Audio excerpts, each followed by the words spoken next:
My parents chose him over me, then threw me out. Before we begin the story, take a moment to support us by liking, sharing, and subscribing. Your support means the world to our channel and helps us spread more shocking true stories to light. Now, let's get started. When I was just 8 years old, my world shattered in a way I could have never imagined. The people who were supposed to love me unconditionally, my own parents, cast me out like I was nothing. That night, as I stood trembling in the cold, I learned a heartbreaking truth: not all parents love their children the same. My name is Mia Anderson, and I am 23 years old. But my story doesn't begin today, it began 15 years ago. On the night I lost my family. I grew up in Seattle, Washington, in a house that looked more like a museum than a home. Everything was pristine, polished, and picture perfect, everything except for me. My parents, Jonathan and Catherine Anderson, were high-profile attorneys, known for their intelligence, discipline, and success. In their world, there was no room for mistakes, no tolerance for failure, and their children were expected to be nothing less than perfect. My younger brother, Adam, was everything they wanted: brilliant, charming, naturally gifted. Every time he achieved something, our parents showered him with praise, affection, and rewards. He was their pride and joy. And me? I was just there, an afterthought, the unwanted one. No matter how hard I tried, I was never enough. If I got a B on a test, my parents would look at me like I had personally disgraced them. If Adam got an A, they celebrated like he had won the Nobel Prize. When he needed help with homework, they hired the best tutors money could buy. When I struggled, they told me to figure it out myself. It was as if he deserved success, while I deserved nothing. I spent my childhood desperately chasing their approval, convinced that if I just worked hard enough, if I just proved myself, they would finally see me, finally love me the way they loved Adam.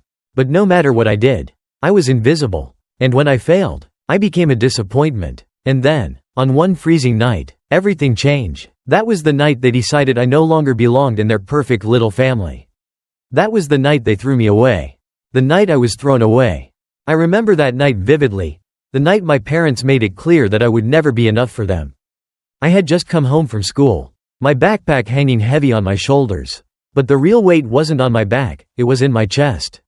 That day, I had taken an important math test. I had studied for weeks, staying up late, going over my notes again and again, hoping that maybe this time, I would make them proud. But despite all my efforts, I only managed a C+. I knew what that meant.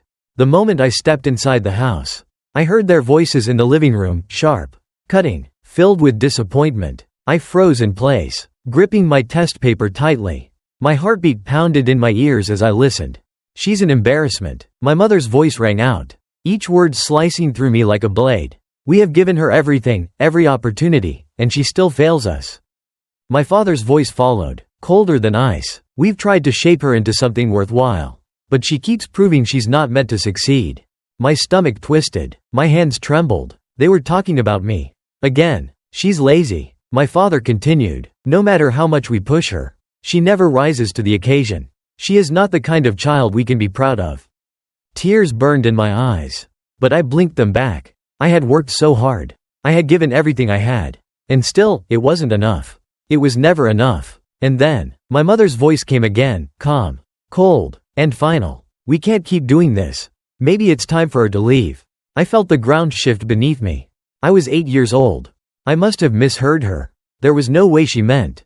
But she did. That night, after dinner, my parents summoned me into the living room. My father sat stiffly on the couch, arms crossed over his chest, his expression unreadable. My mother stood beside him, her lips pressed into a thin line. Adam wasn't there. He never had to witness these moments.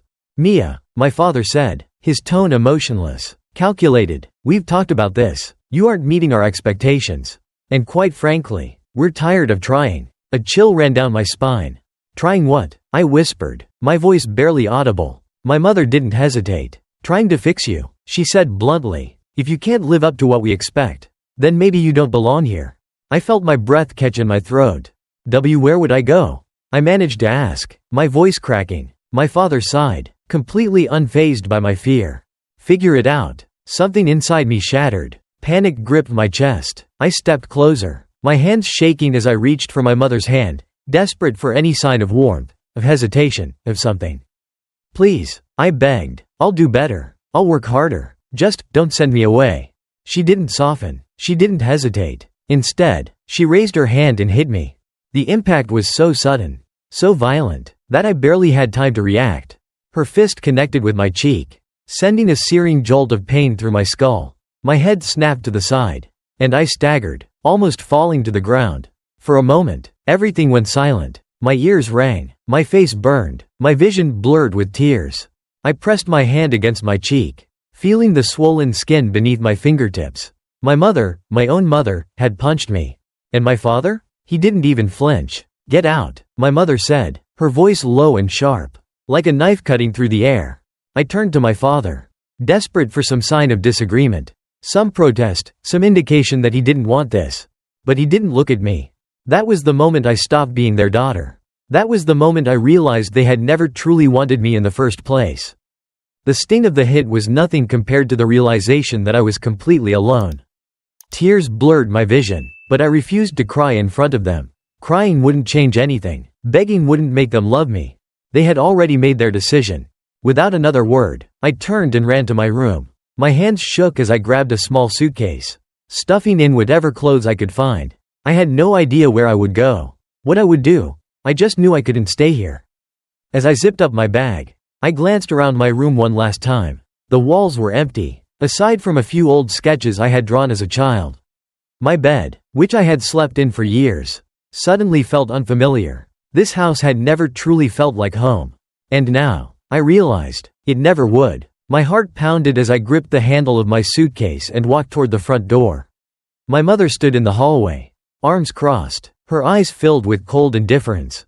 My father sat in his usual chair, flipping through the newspaper, as if this was just another ordinary evening. Adam was nowhere to be seen. I swallowed hard, hoping, praying, for one last chance.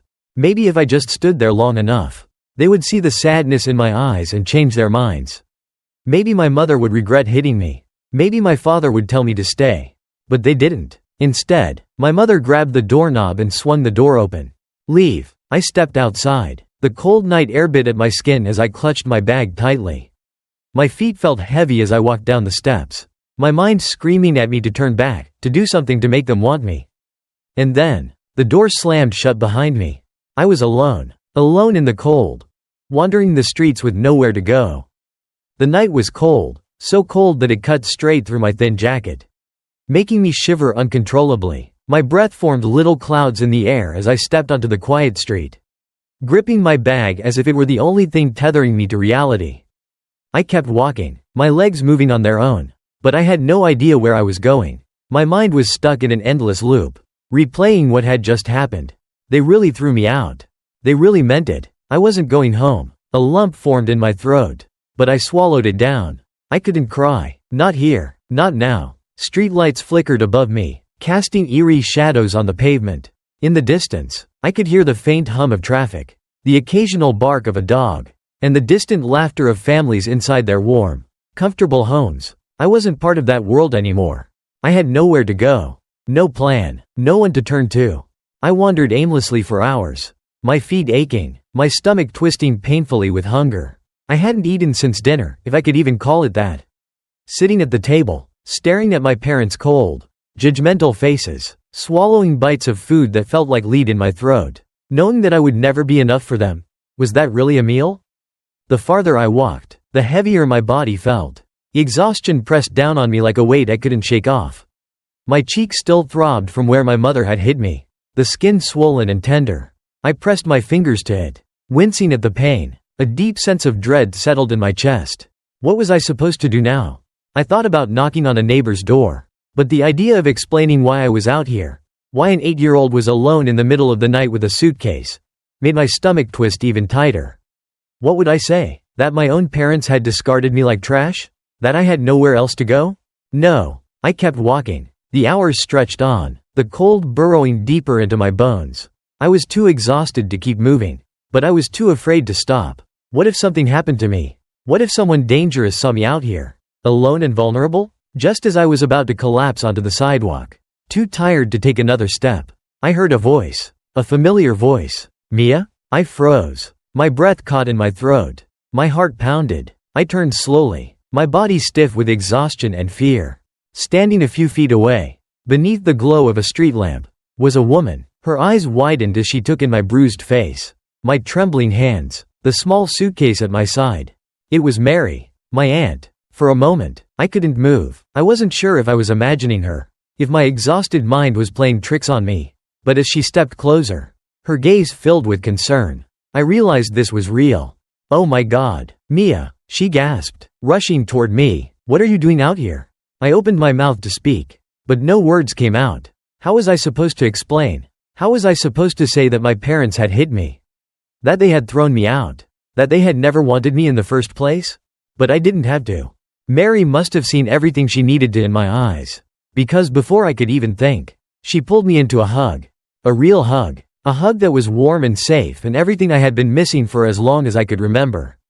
And just like that, everything I had been holding in shattered. A sob tore from my throat. Then another. And another. I clung to her, my fingers digging into her coat as the dam finally broke. The tears I had been too proud to shed in front of my parents came pouring out. Unstoppable. Uncontrollable. Mary didn't say a word. She just held me. She let me cry until I had nothing left. When I finally pulled back, she cupped my face gently, her fingers brushing over my bruised cheek. Her expression darkened with anger. "Did someone hurt you?" she asked, her voice sharp. I hesitated, but I couldn't lie. "It was my mom," I whispered. "She hit me, and then they told me to leave." Mary inhaled sharply, her jaw clenched, and for a moment, I thought she might march straight to my parents' house and tear them apart. But then she exhaled slowly, forcing herself to stay calm.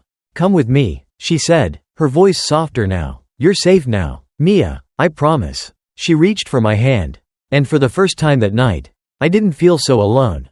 A new home. The first time I felt safe. Mary held my hand firmly as we walked through the quiet streets, guiding me toward her apartment. Her grip was warm, steady, so different from the cold detachment I had grown used to. My body ached with exhaustion, my legs barely able to carry me forward. But I didn't care. For the first time since I stepped out of my parents' house, I felt safe. We arrived at a small but cozy apartment tucked away in a quiet part of the city. The moment Mary unlocked the door and led me inside, I felt something I had never felt in my own home: warmth. Not just the warmth of the heater humming in the background, but a deeper, more meaningful kind of warmth, the kind that wraps around you like a soft blanket, telling you that you belong. The living room was filled with little signs of life. A knitted blanket was draped over the couch. Family photos lined the walls, and the soft glow of vanilla-scented candles filled the air. It was nothing like my parents' house. There, everything had been perfect, polished, cold, like a showroom where love didn't exist. But here, this felt like a home. Mary gently guided me toward the kitchen table. "Sit down, sweetheart," she said, her voice calm but firm. "You look exhausted." I obeyed, too drained to argue. My entire body felt like it could collapse at any second. I watched as she moved around the kitchen, pulling out a bowl, heating something on the stove. She didn't bombard me with questions. She didn't demand explanations. She just took care of me. Minutes later, she placed a steaming bowl of soup in front of me, along with a glass of water. "Eat first," she said softly, "then we'll talk." The first spoonful of soup was like a shock to my system. Warm, rich, filling, it spread through my body, chasing away the cold that had settled deep in my bones. I hadn't realized how hungry I was until I started eating. And before I knew it, the bowl was empty. Mary watched me quietly, her eyes full of something I didn't recognize at first. Care. Genuine, unconditional care. She waited until I had finished before speaking. "Now," she said, folding her hands together, "tell me everything." I hesitated, staring down at the table. My fingers traced the rim of the empty bowl. "They never wanted me," I finally admitted, my voice barely above a whisper. "No matter what I did, it was never enough. Adam was their favorite. I was just there. A failure. A disappointment." Mary's expression darkened, but she didn't interrupt. "I got a C+ on a math test today," I continued, "and that was the final straw. They said I wasn't worth the effort anymore. My mom," I touched my cheek unconsciously, the pain still fresh. "She hit me. Then they told me to leave." Silence filled the room. When I finally looked up, Mary's face was filled with barely contained fury. "I always knew your parents were cruel," she said, her voice shaking with anger. "But this is unforgivable." Tears welled up again, but this time, they weren't just from sadness.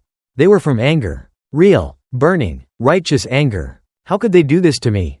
How could they sleep at night knowing they had thrown their own daughter away? Mary reached across the table, taking my hand in hers. "Listen to me, Mia," she said firmly. "You are not a failure. You are not worthless. You are smart and strong. And you didn't deserve any of this." A lump formed in my throat. I had spent my entire life trying to prove myself to my parents. Trying to earn their love. Trying to be enough. But as I sat in Mary's warm kitchen, I had a realization. I didn't have to prove anything to them. They had already made their choice. And now, I would make mine. I wasn't going back. That night, for the first time in my life, I slept in a place that felt safe. There were no hushed arguments outside my door. No suffocating pressure weighing on my chest. Just the soft glow of the hallway light and a warm blanket wrapped around me.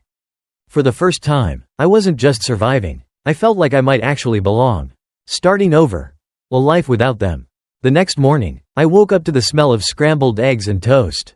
For a few blissful seconds, I forgot everything, the fight, the cold, the way my mother's hand had struck my face.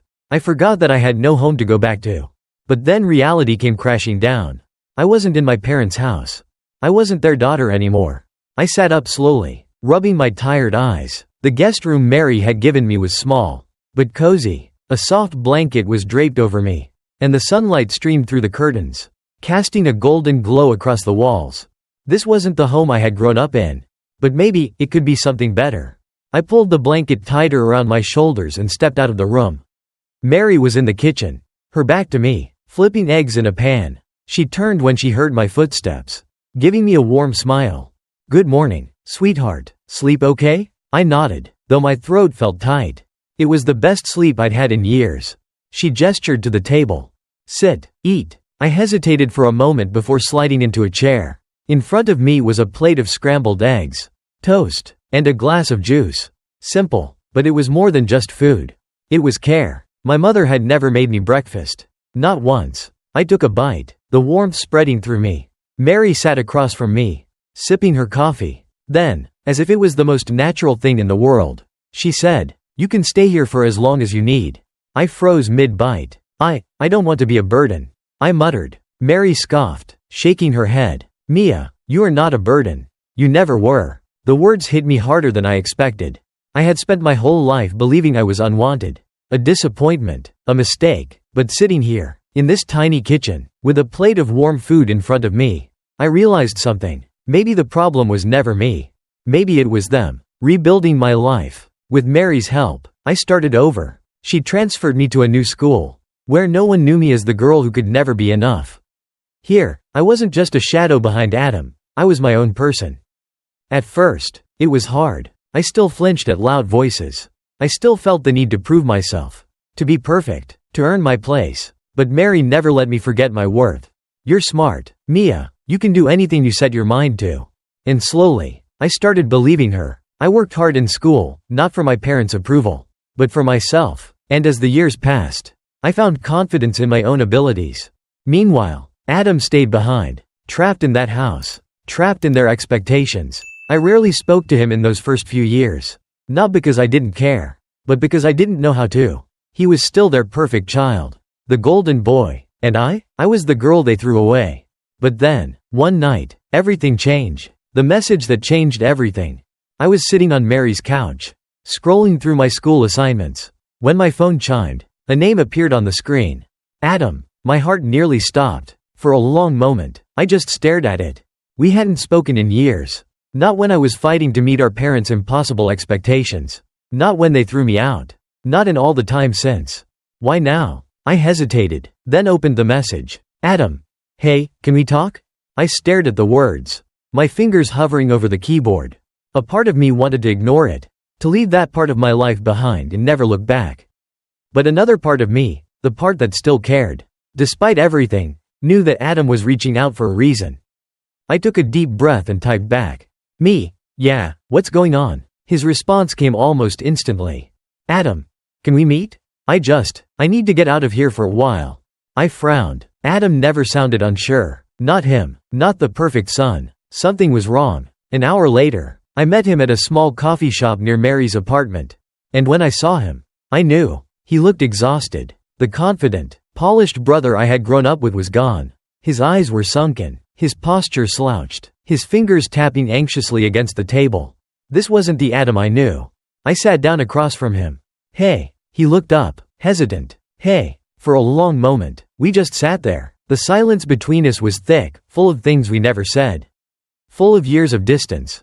Finally, Adam exhaled heavily, rubbing his temples. "Mom and Dad are suffocating me," he admitted, his voice raw. "They won't let me do anything that doesn't fit their idea of success.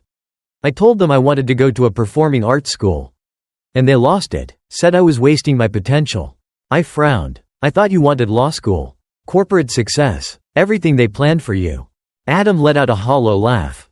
"That's what they wanted, not me." For the first time, I really looked at him. Not as the brother I had envied. Not as the golden boy. But as someone who had been trapped, just like me. He might not have been thrown out like I was. But he was just as much a prisoner. "I can't do this anymore. Mia," he said, his voice barely above a whisper. "I don't want to wake up every day feeling like I have to be perfect just to be worth something." I knew that feeling better than anyone. I took a deep breath and met his gaze. "You don't owe them your life." "Adam." His jaw clenched. "It's not that easy," he said bitterly. "They still control everything, my school, my money, my future. If I leave, I have nothing." I leaned back in my chair, thinking, he was right. It had been easier for me. I had Mary. Someone who had taken me in, given me a chance to start over. Adam didn't have that, but maybe he did now. "Come stay with me," I said. He blinked. "What?" "I mean it," I said. "If you really want out, then leave. I'll help you figure things out. The same way Mary helped me. You don't have to do this alone." Adam swallowed hard, his fists clenching against the table. For a long moment, he said nothing. Then, slowly, hesitantly, he nodded. "Okay." And just like that, everything changed. Adam's escape from our parents. The night Adam left our parents' house was thick with tension. He packed a single bag, just like I had all those years ago. But unlike me, he wasn't being thrown out. He was making the choice to walk away. Mary and I waited in her car, parked a few houses down from the home we had both suffered in. My stomach churned with anxiety, my fingers gripping the edge of my seat. I knew our parents wouldn't let him go without a fight. Adam had been their perfect son, their success story. The one who had never questioned them. Until now. The front door finally swung open, and Adam stepped onto the porch. His movements stiff and careful. I could barely see his face in the dim light. But I knew, he was scared. Behind him, our parents appeared in the doorway. Their expressions carved from stone. Even from a distance, I could hear my father's voice, cold. Final. "If you leave now, you will not come back." Adam paused on the steps. I held my breath. For years, he had been conditioned to obey them. Conditioned to fear them. This was his last chance to turn around. To fall back into the role they had crafted for him. But then, with a deep breath, he took another step forward. "Then I won't come back." Our mother scoffed. "You're making a mistake. Adam, you're nothing without us." I clenched my fists so hard my nails dug into my palms. I had heard those same words before. It was their final weapon, their last attempt to make him doubt himself. But Adam didn't waver. For the first time, he looked at them not as his parents, not as gods who controlled his fate, but as two people who had failed him.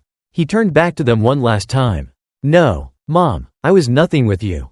And with that, he walked away. The second he slid into the backseat of the car, Mary hit the gas, pulling away from the curb before our parents could say another word. I turned to Adam, expecting to see regret, or guilt, or hesitation. Instead, he let out a long, deep breath, and for the first time in his life, he looked free, finding strength. We were never broken, just breaking free. That night, Adam slept in the same guest room I had years before. At first, he was quiet, withdrawn, still processing what he had done. But as the hours passed, something about him shifted. The weight he had carried his entire life, the expectations, the fear, the pressure, was finally starting to lift. The next morning, he sat across from me at the kitchen table, staring down at his hands. "I should have done this sooner," he muttered. I gave him a small smile. "You did it when you were ready. That's all that matters." Mary reached over, squeezing his shoulder. "You'll figure things out, Adam, and you don't have to do it alone." I nodded. "We're in this together." For years, I thought our family was broken beyond repair, that I would never have a sibling who truly understood what I had been through. But sitting here with Adam, Watching as his confidence slowly started to return, I realized something. We weren't broken. We were just breaking free. Turning pain into purpose. The idea that changed everything. The days that followed were strange. Adam was still adjusting to his newfound freedom, but I could already see the difference in him. He wasn't just surviving anymore. He was living. He played his guitar more, something our parents had forced him to give up years ago. He started talking about music school, about songwriting, about finally doing something for himself, not for them. One evening, as we sat in Mary's living room, laughing at one of Adam's terrible song lyrics, she suddenly turned to us with a thoughtful expression. What if we did something with all of this? Adam raised an eyebrow. With my music? No, she said, shaking her head. With everything we've been through. I frowned. What do you mean? Mary leaned forward, excitement flickering in her eyes.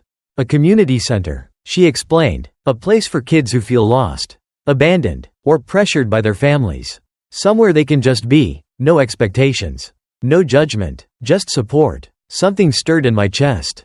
I thought about the little girl I had once been, the child who had spent years desperately craving love, safety, a home. I thought about how different things might have been if I had known a place like that existed.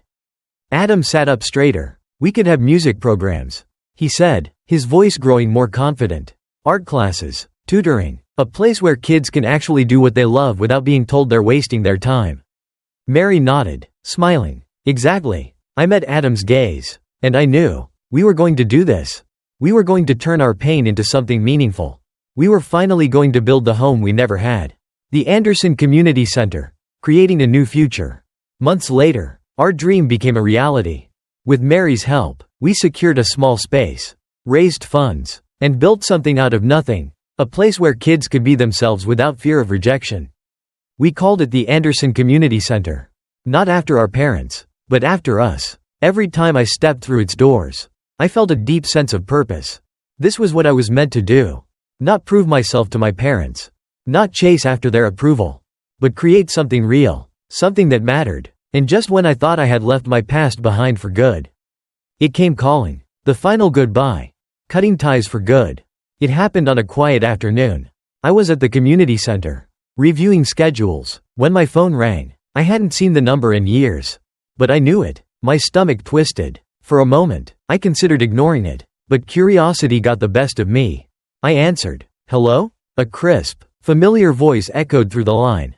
Mia. I froze. It was her. My mother. I hadn't heard her voice in years. But just the sound of it made my chest constrict. We need to talk. I clenched my jaw. We really don't. She sighed, exasperated. Enough with the attitude. Mia, we've been patient, but this little act of rebellion has gone on long enough. I nearly laughed. Act of rebellion? Did she really think I had built an entire life for myself just to spite her? What do you want? I asked flatly. Your father and I have been thinking about the future. She said smoothly. We believe it's time for you to come home. My grip on the phone tightened. Home? I repeated, disbelief dripping from my voice. You mean the house you threw me out of? The one where you hit me? She ignored my words completely. You're getting older, Mia, she continued. You need stability, a real career. That community center nonsense isn't going to sustain you forever. I exhaled slowly. Let me make something clear to you. Mother, I said, my voice calm but firm. You stopped being my family the night you threw me out. And I don't need your approval anymore. There was a long silence on the other end. Then, finally, you'll regret this. I smiled. No, I regret ever wanting your love in the first place. And then, for the final time, I hung up. The life I chose. On the day of the community center's grand opening, I stood with Mary and Adam, watching as kids walked through the doors, kids who would never have to feel as alone as we did. I didn't need my parents' love. I didn't need their approval. I had something better. A family. A purpose. And for the first time in my life, I was exactly where I was meant to be. If you enjoyed this story, don't forget to hit that like button, share this video with your friends, and subscribe for more real-life family dramas. Let me know in the comments what you think about today's story. Was it fair or totally messed up? See you in the next one.